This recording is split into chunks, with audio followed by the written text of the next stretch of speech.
Yeah, you see? Something that's always so, you don't notice it. Just like the gravity example. You don't know the effects of gravity. You'll swear that hill is so high. That hill was the highest, that's the hardest hill I ever walked. It wasn't the hill, it was the gravity. Yeah? You went against gravity, and gravity was pushing your body down, and you're blaming the hill. Yeah?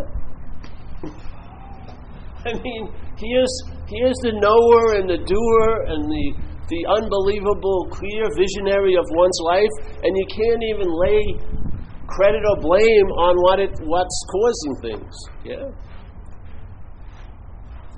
Literally, people are walking right now on a hike and go, fuck, damn this hill.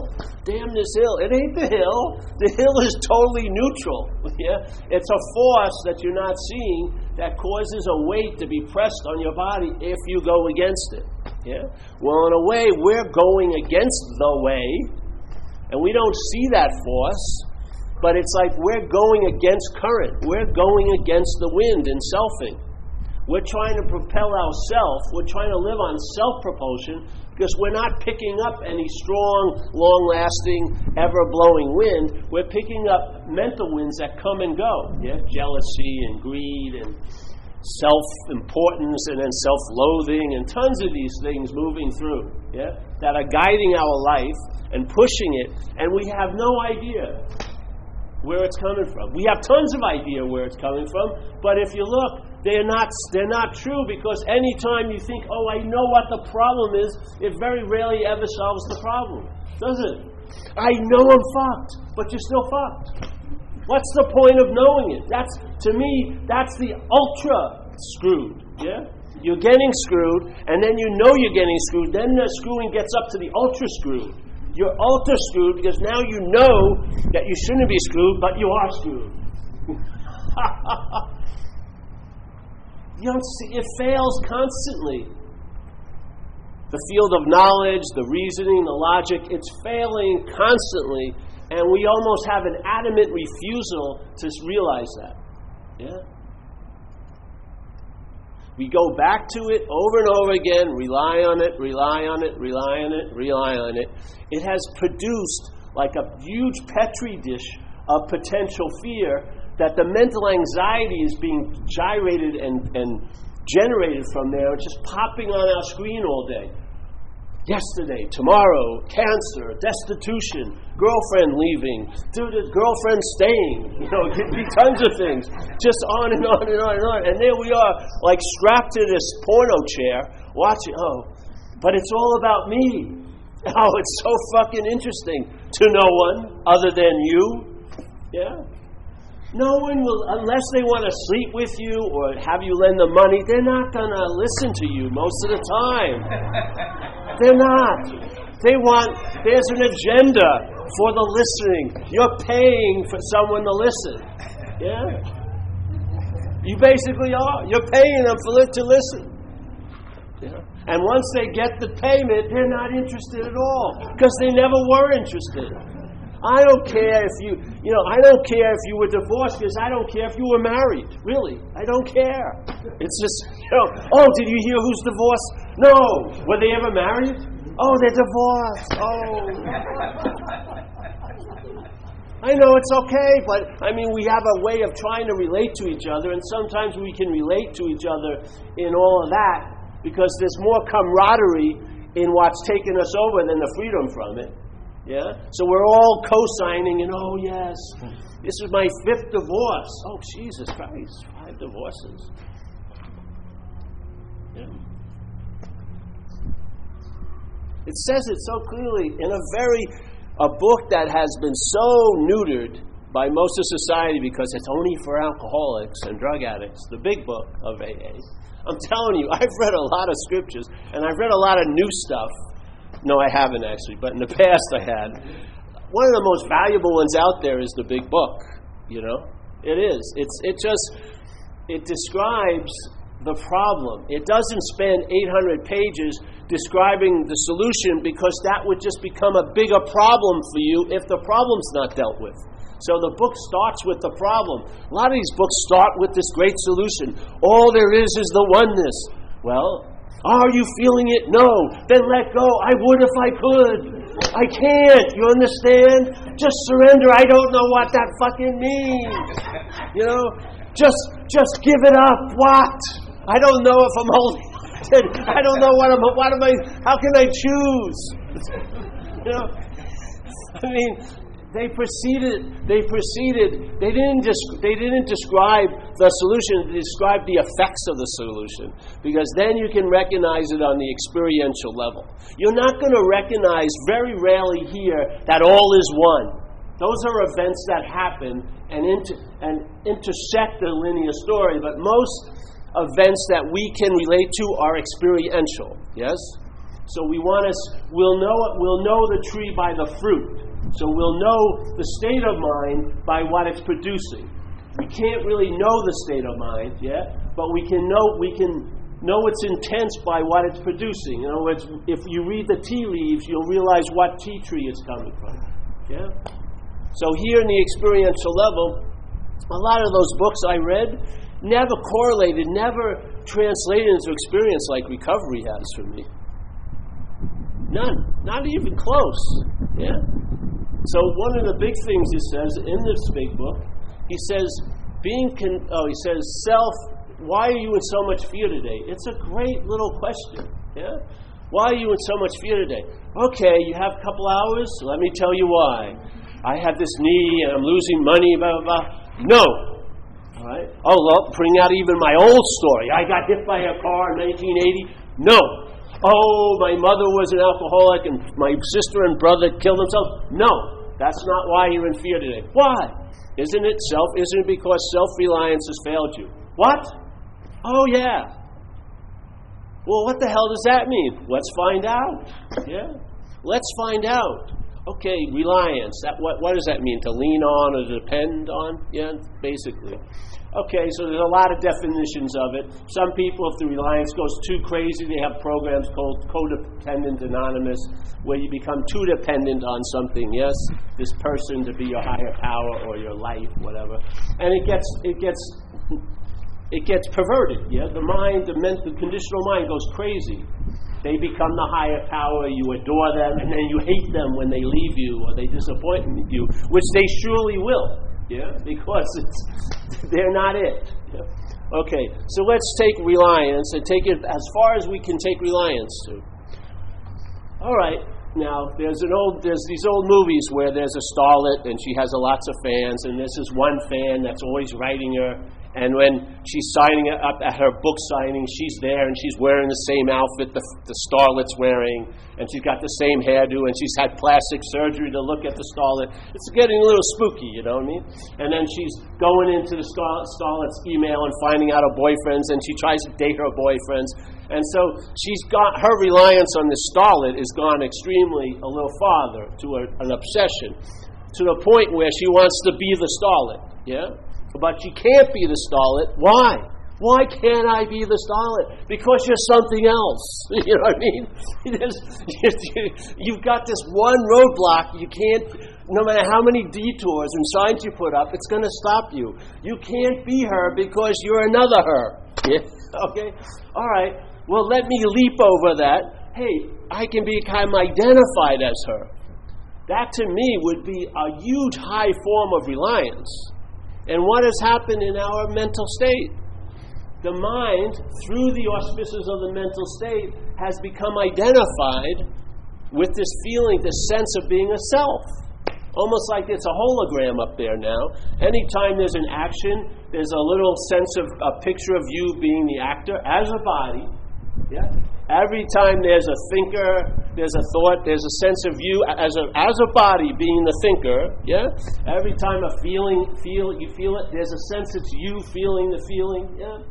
And yet that you, even if you could see that you feeling, claiming to be the feeler, that would still be a foreign installment. Yeah. But because it goes another step and it's called me, then it rings the bell. Yes? Almost like it's almost put the doubt of identification to rest. Because now, the act of being the doer, that's a you. Everything's been attributed to the you, but suddenly the you now is attributed to a me, yeah? Which is like the hybrid of the spirit and everything you can't really denote, and then wedded with the body. And now it's me, a special me. Even though this you is doing what every other you does, yes? With self-centeredness as its mental helmet. It's seeing an action, and then it's forgetting it's the seeing of the action, and it takes itself to be the seer of the action, and the seer points to me as the actor. Yes? The seeing is a verb.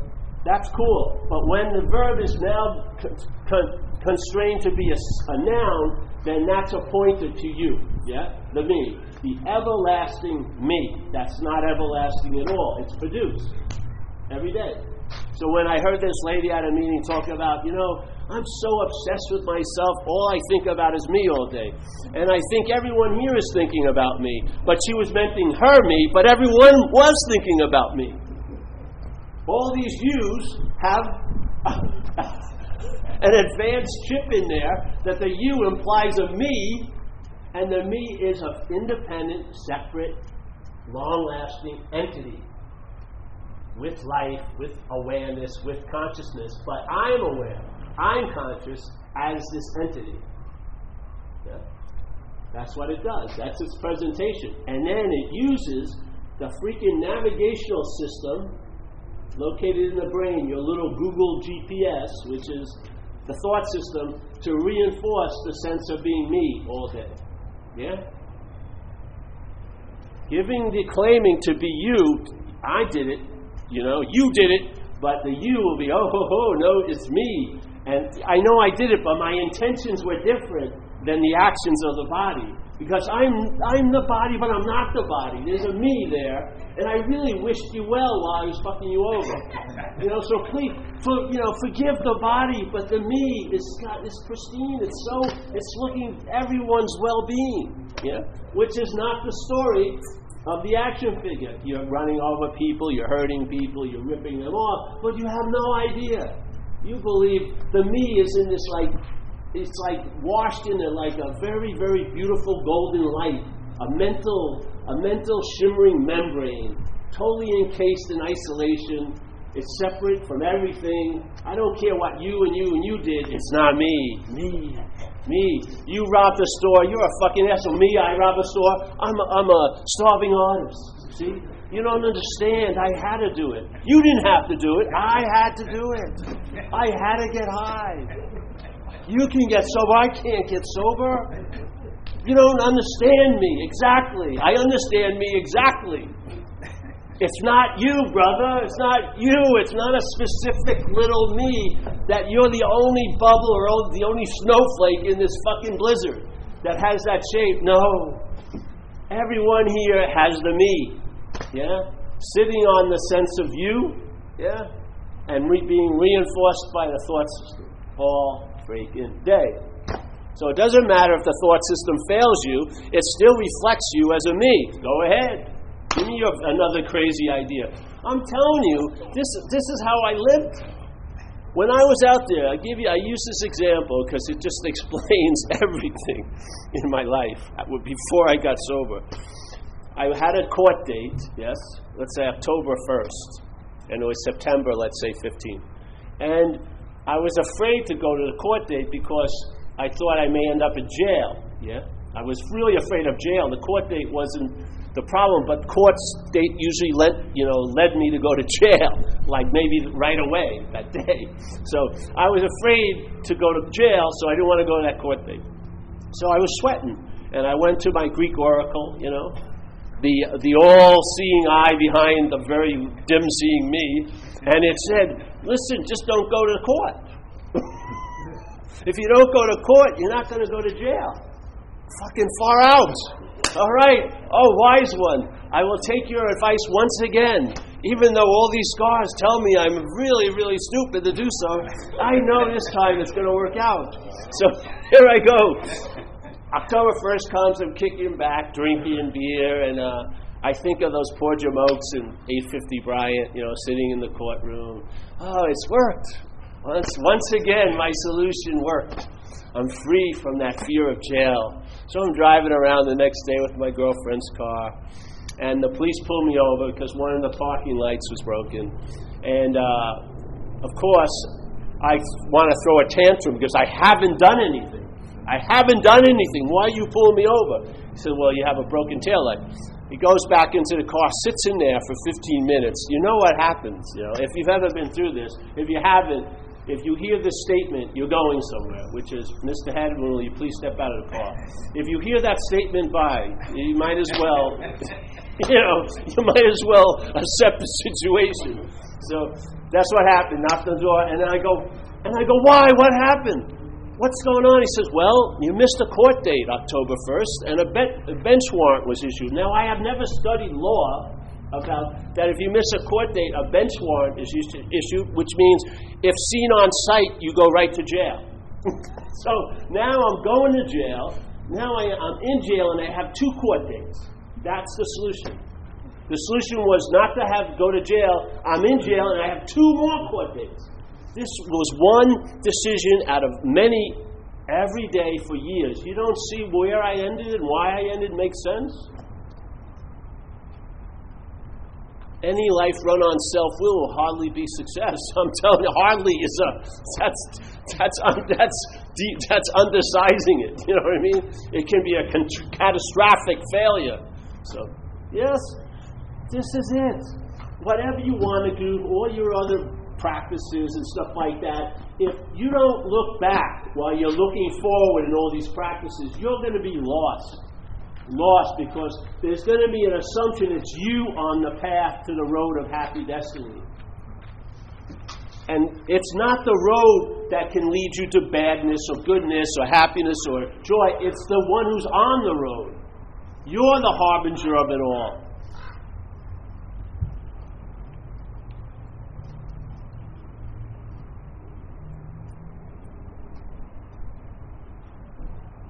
You can work it any way you want. You're not going to go over this incredible speed bump. It's not going to work. The sense of being you is going to follow you into whatever you do. The most noble endeavors, your shadow will be there. Yes? The most crass endeavors, the shadow will be there. Yeah? You want to get rid of the shadow, but you don't understand it's being cast by this.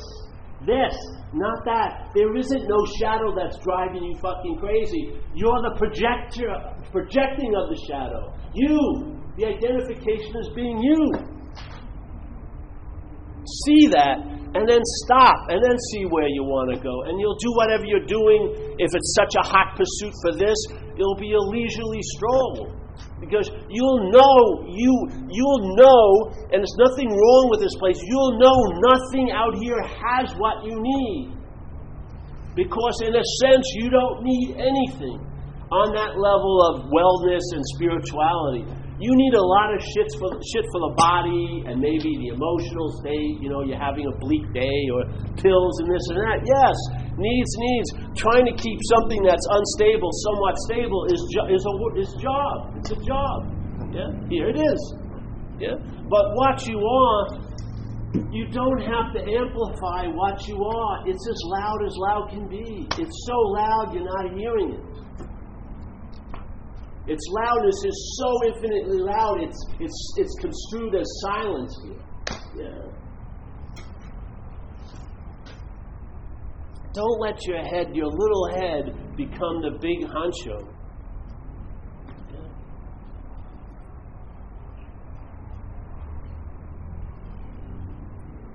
You can maybe think, you can change a lot of things that seemingly are so, but you can't change what's so. All you can do is abandon yourself to it. It doesn't mean that you abandon the fucking self. Here. It says we need we turn our will lives over to the care of a higher power or God of its own understanding. Or, some power that's greater than self. That's all that's required. You may not be able to sit with that you are that power right now. Because you may be the mental state may be so defined as a me that it won't work. So you get an intermediary. That's what AA says. Make it of your own understanding, anything. You can make up a higher power. Because now, instead of directly plugging into the source, you'll get a long, huge outlet to plug into this source. You know what I mean? You'll run it through 3 distribution centers, but the source of it ain't from them, it's you, coming back to you. And when it hits you, that's what you'll realize instantaneously. What you have been looking for is what's looking. What you've been seeking is the seeker. But when it's construed as a seeker, you won't find it. It's in the seeking. It's in the non-seeking. It's the verb of living. Yeah? It's that awareness. That's the context of this whole place. That's why we're missing it, because it's like that fish probably never realizes water the whole time it's in it. Its whole life is totally encased in water. It probably has never had an experience of water. It has an experience of water when it gets pulled on the deck of the boat and it flips out. That's its only experience of water. It's in water the whole time. It never has an experience of it. Yeah? Well, this is even deeper than that. You cannot have an experience of what you are. That's what's having all the experiences. What's having all the experiences can't be experienced. All right, page 83. Where's the exception? There is no exception. That's why these masters came. Huang Po said, hey, listen, you can use mind to seek mind for eons and nothing will happen. You can use the Buddha to seek the Buddha for eons. Eons is quite a long time. Eons, and nothing will happen. Why did he say that? To punish you? He said it to save you some time. Because all these practices to deflate the self sometimes is being used to blow the self up. Now you're a meditator. God forbid someone in your community can say you're spiritual. Holy shit. All right. Got to go to that meeting, but let me get my spirituality on. Yes. Let me see. Loving gaze. Yes. Sit straight. Yes. Make sure never. If someone walks in, don't look. Just keep your attention. You know, you're totally indifferent to everything going on around you. I can't wait till this be over. I can't hold this posture for another second.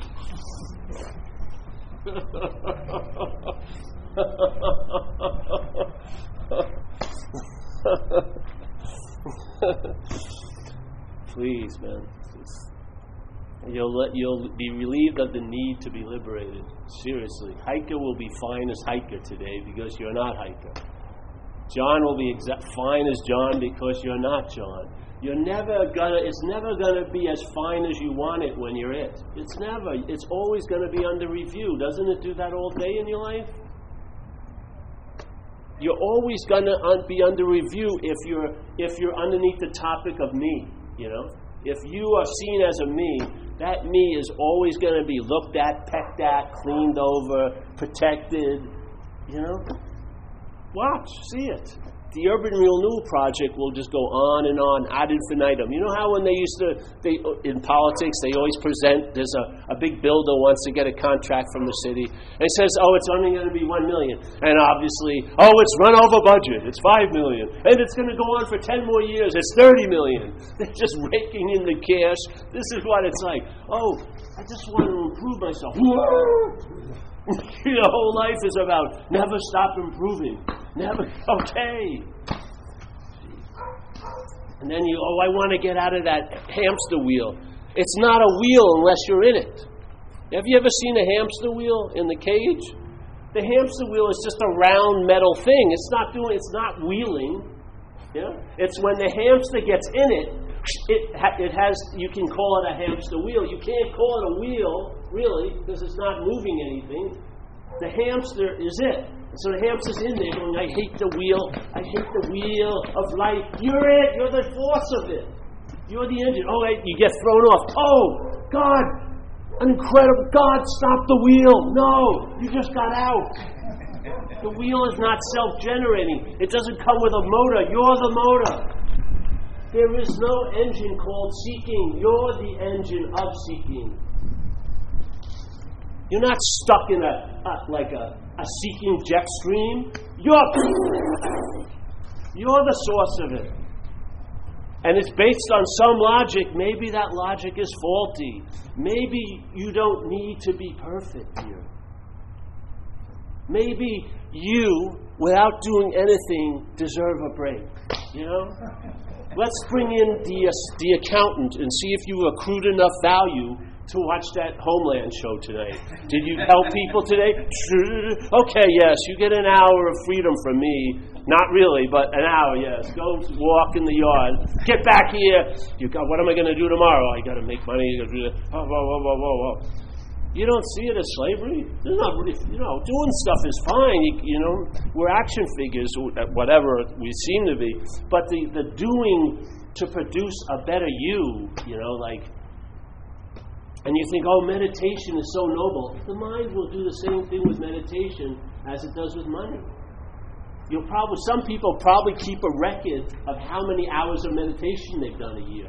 Let me go over my spiritual books this year. Come on in. All right, 345 hours of meditation. Oh, that's pretty good. There's an up, and 2% up of grace came in with that. Four retreats of 10 days or longer. Oh, your stock just rose. Yeah, okay. Let's see. What are the futures you want to sell? Well, I'm very arduous, and I'll keep on meditating every day for at least now. Okay, we'll buy some more stock. Go up. Yeah. Your spiritual portfolio is looking pretty good, Mr. Hederman. Yes. Let's see what you got in your wardrobe. You got, the yoga pants. Yes. They're sweaty, yes, so you've been doing it, good. How about those running shoes? Let's see if there's any, you actually been using them. How about those bicycle helmets and all the gear? You've been riding? Okay, yes, all right, man. You're doing pretty good. You should feel good about yourself. For how long? How long do you get it? How long do you get it to feel good about yourself? Half hour? 10 minutes? Everyone could be perfect. If the day was a second, we'd all do great. I would have been done already. Move to Sunday. All right. Sunday, there went Monday, Tuesday. Oh, Jesus, fuck, I'm just a stabilized pole of incredible clarity. Monday, Tuesday, Wednesday. Oh, fuck, that was easy. 40 years. Woo!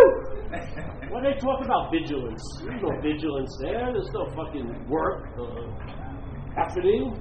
There wasn't extreme sports or extreme practice of spirituality in a second. Yeah. But what happens is 901 leads to 902. In the mental state, in the selfing, there's time. And it's a huge influence. It's like a big hand on the back, a big hand on your back, pushing you out of this moment to the next moment with hopes of accruing more value for the moment, which is this moment.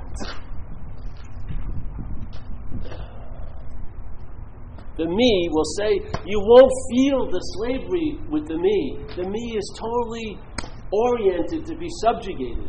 Yes? It's so small. It's possibilities. We've gone over every one of them. Oh, the one. When the one happens, how many ones have you had? 6 or 7? The one. Well, that was the one 2013. The one. The one 2016. That's going to be the model, baby. That's it. Has anything ever put you over the hump? It's because you, whatever, Yes, I've had a lot of emails lately.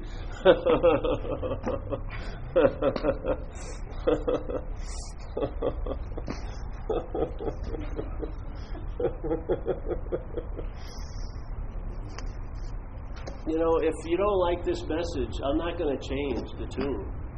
Go somewhere else if you want to practice stuff. It's fine. Practicing is good.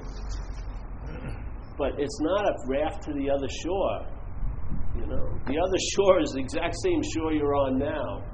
The only hopes that will happen is if this me drowns on the journey. Basically, that's why you want to get the raft, so you can put the me on it. So that this shore is now the shore. I fuck with you, me. The other shore is nothing. It's just like this shore.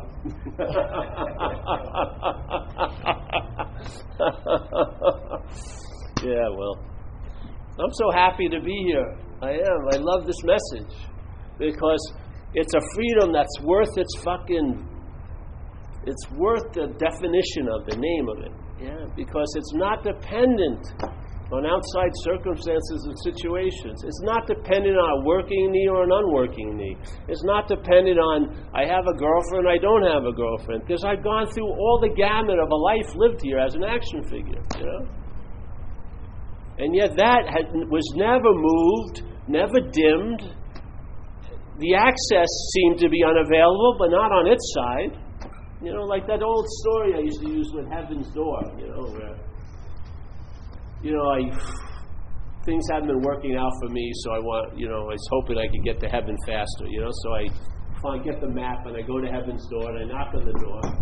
And it opens up immediately, which was very disconcerting, you know. God was like hovering right at the door. And so I go, "Can I come in?" And he goes, "No, Paul can't come in." So I walk away and I figure, well, I haven't done enough. You know, I need to accrue spiritual value, purification. So I work my butt off. I'm meditating. I got the patchouli oil, nice yoga outfits. The loving gaze is down. You know what I mean?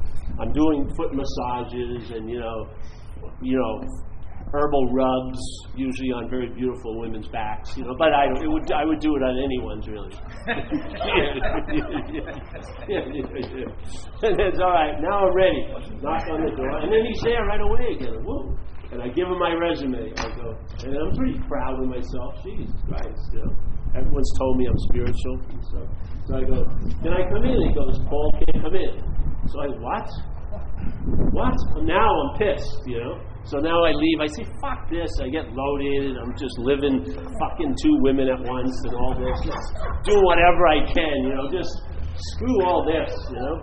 And then I get whacked and I fall in the water of life and I get washed up on the shore, and it's right near the Heaven's Door. And something happens when I get up. As I'm getting up, my mind shifts, and then I knock on the door, and God's right there. And I go, "Can I come in?" And God says, once again, "Paul can't come in." But I walk right by. Yeah. Because I'm not Paul. It wasn't a personal stop. He was just saying a fact.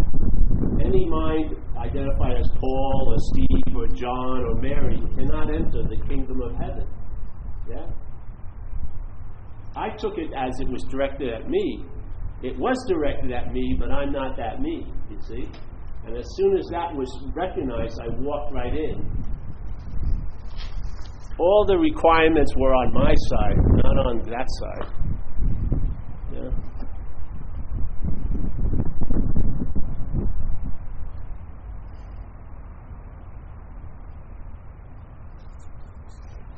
So that's it, eh? Yeah. Good.